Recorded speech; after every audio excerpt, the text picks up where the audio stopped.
Oi, eu sou o Cadu, esse aqui é o Fetiche Literário e esse é o vídeo de leituras do mês de novembro de 2025, que também é o mês de Wicked for Good, que eu vou falar no final desse vídeo, mas apesar de ser o mês de Wicked, eu também quase bati a minha meta de leituras para o final do ano, então estamos quase lá, eu vou mostrar tudo para vocês. Eu fiz um vídeo no início de novembro, que vai estar linkado aqui nos cards em algum lugar, com os 5 livros que eu queria ler ainda em 2025.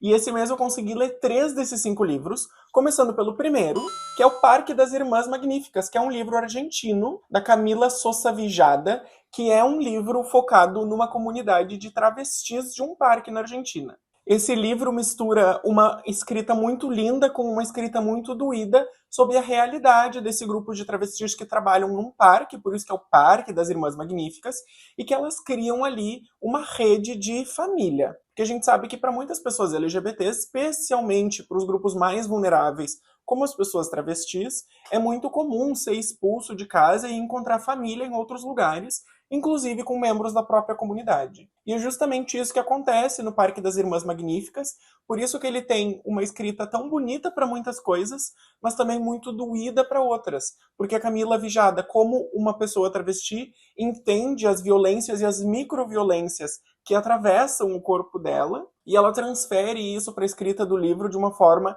que faz a gente pensar, de uma forma que faz a gente suspirar, mas que também faz a gente sentir aquele pesado no coração de saber que a violência sistêmica e estrutural está passando por esses corpos. O que eu acho interessante desse livro é que, além dele se focar na identidade travesti latino-americana, que é uma coisa muito nossa da América Latina, ele também sinaliza como existe uma resistência coletiva da comunidade de se juntar, ressignificar laços e ressignificar noções de família, por exemplo, que está muito presente nesse livro. Além disso, ela também consegue fazer uma escrita que é muito poética, mas também que é muito real, é muito focada no corpo, nas coisas que acontecem com o corpo, porque a gente não pode desvencilhar, especialmente na América Latina, toda a violência e o autoritarismo que perpassa as nossas sociedades e atinge especificamente grupos da sociedade com mais ou menos intensidade, como é o caso das travestis. Certamente foi uma das melhores leituras desse ano e eu estou buscando mais livros de literatura latino-americana e esse foi uma ótima escolha. O segundo livro dos 5 livros da meta de final de ano de 2025 foi Memórias Póstumas de Brás Cubas,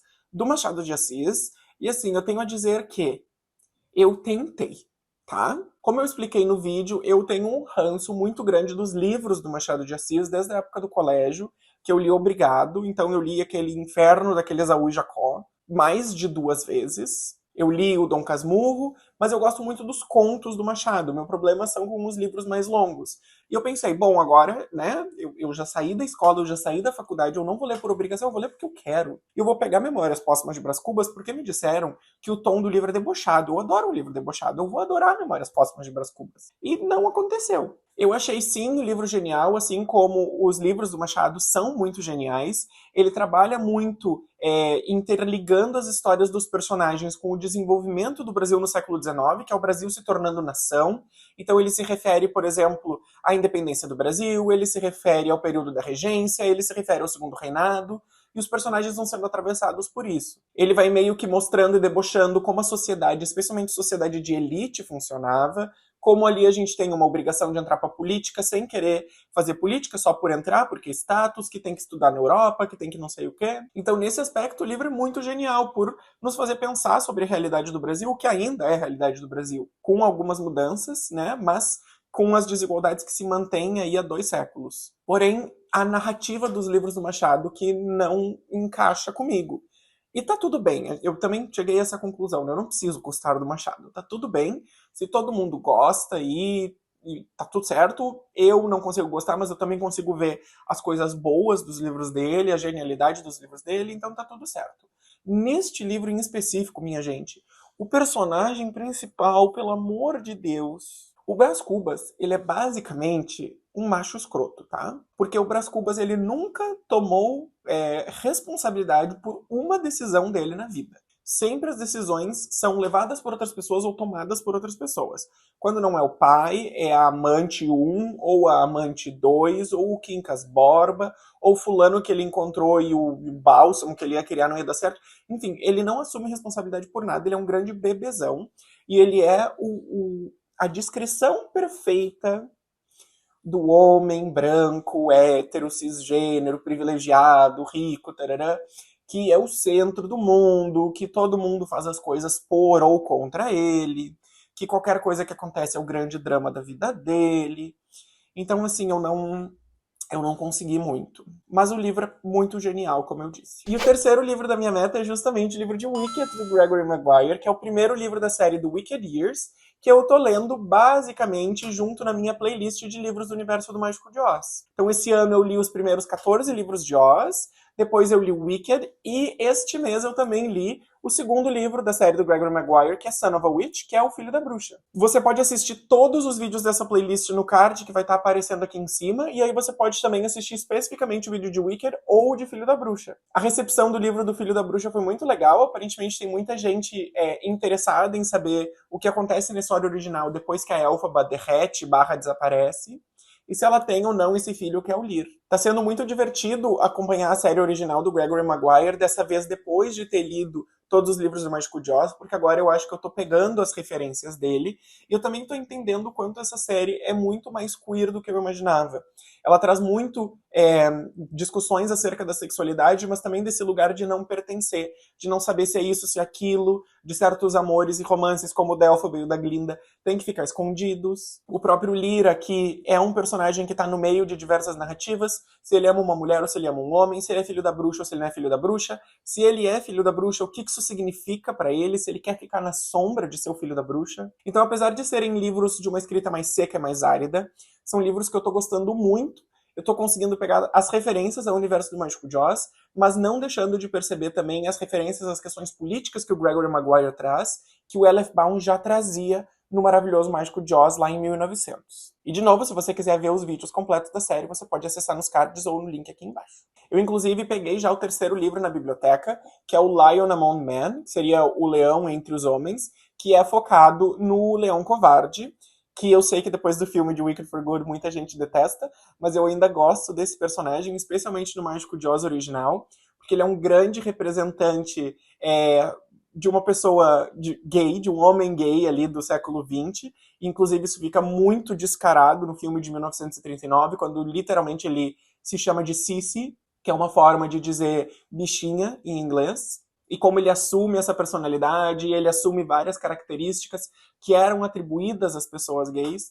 Então, tô ansioso para esse livro.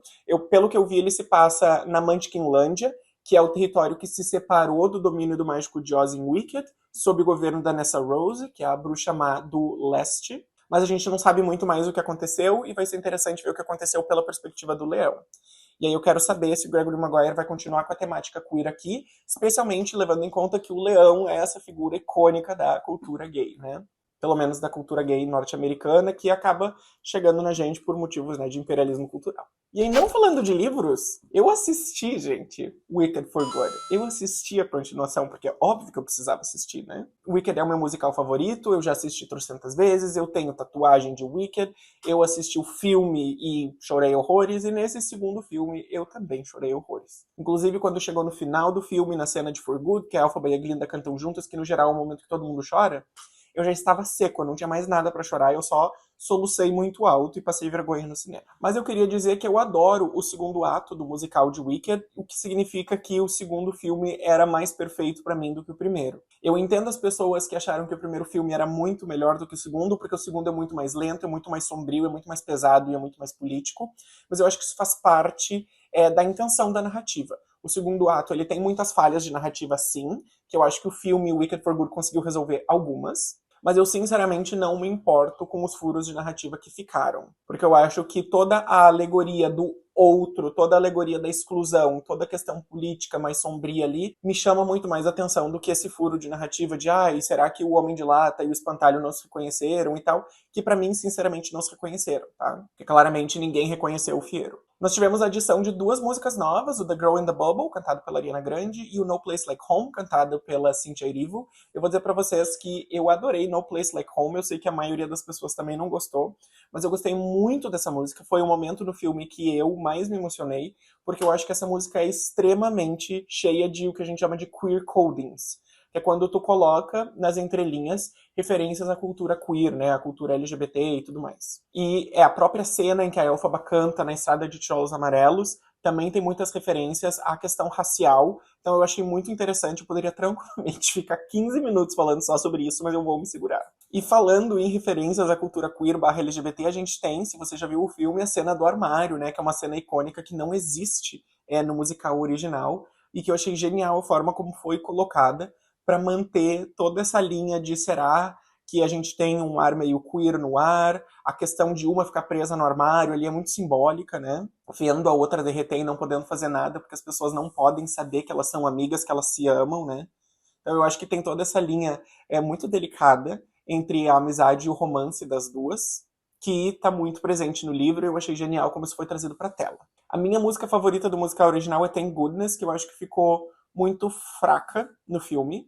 Não por causa da Ariana Grande, eu acho que a Ariana Grande fez um bom trabalho, mas por causa das escolhas de corte e edição do filme, que acabaram cortando o crescendo da música. Tipo, a música ia crescendo por uma certa emoção, e ela acabava sendo cortada para explicar alguma coisa, ou com a Michelle Yeoh cantando, que apesar de eu gostar muito dela, não foi legal. E aí eu acho que a música perdeu um pouco do seu potencial, mas a gente tem ainda outras músicas boas, como No Good Deed, que ficou muito bom, o próprio For Good, e as mudanças que foram feitas com a Vanessa Rose eu também gostei muito, apesar de achar que a música ficou um pouquinho mais fraca. Bom, eu posso passar pelo menos uma hora falando de todos os pequenos detalhes que eu gosto ou não gosto em Wicked e Wicked for Good, o que mudou do musical, o que não mudou, o que mudou do filme, o que não mudou do filme, porque esses filmes têm pequenas referências, pequenas coisas numa cena, pequena mudança de uma fala, que me chamaram a atenção, tanto fazendo referências aos livros, quanto fazendo referências ao musical da Broadway, mudanças que são interessantes e mudanças que não são. Mas não sei, acho que eu não vou ficar falando sobre isso uma hora. Eu pensei até em fazer um vídeo sobre isso, mas não sei se seria assistido. E daria bastante trabalho para editar também, né? Então me diga o que vocês acham. Se vocês quiserem um vídeo desses, podemos providenciar. Bom, depois de concluir 3 das 5 leituras que eu me comprometi a fazer no final de 2025, estão faltando só 2 livros e eu já comecei eles. Eu comecei a ler Hamlet, do Shakespeare, que é um livro mais curtinho, eu já tô aí nos 20%, que eu ainda não tô entendendo muito bem o que está acontecendo, mas eu imagino que eu vou chegar lá em algum momento. E eu já passei da metade do Retrato de Dorian Gray, que eu tô lendo na edição sem censura também, que é a primeira edição que Oscar Wilde escreveu, e que eu pretendo fazer um vídeo sobre toda a questão do Retrato de Dorian Gray, a vida do Oscar Wilde, ser gay, queer e assim por diante. Se você gostou desse vídeo, não esquece de dar um like nele para ajudar no engajamento, comentar comigo se você já leu algum desses livros ou o que você leu esse mês, e segue as redes sociais que vão estar linkadas aqui embaixo para não perder nenhuma atualização e nenhum vídeo. Também você pode ativar o sininho aqui embaixo para receber uma notificação quando forem publicados vídeos aqui no canal. Até o próximo vídeo e tchau, tchau!